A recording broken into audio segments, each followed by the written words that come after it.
ಪರ್ವತಗಳ ನಾಡಾದ ಮಹಾರಾಷ್ಟ್ರದಲ್ಲಿ 1630ರಲ್ಲಿ ಶಹಾಜಿ ಭೋಸಲೆ ಮತ್ತು ಜಿಜಾಬಾಯಿಯವರ ಮನೆಗೆ ಒಂದು ಮಗುವು ಹುಟ್ಟಿತು. ಆ ಮಗುವಿನ ಜನ್ಮದ ಕ್ಷಣದಲ್ಲಿ ಆಕಾಶದಲ್ಲಿ ಮೆಘದ ಘೋಷಣೆ, ದೇವಾಲಯದ ಘಂಟೆಯ ಶಬ್ದ ಎಲ್ಲವೂ ಒಂದೇ ಸಮಯದಲ್ಲಿ ಮೊಳಗಿದವು. ಜಿಜಾಮಾತೆ ಮಗುವನ್ನು ಕೈಯಲ್ಲಿ ಹಿಡಿದು ಕಣ್ಣೀರು ಹಾಕಿದರು.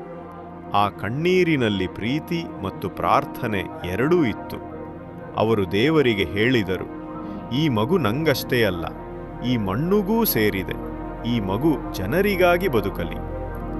ಜಿಜಾಮಾತೆಯು ಶಿವಾಜಿಯ ಬಾಲ್ಯವನ್ನು ಕೇವಲ ಆಟವಾಡಲು ಬಿಡಲಿಲ್ಲ.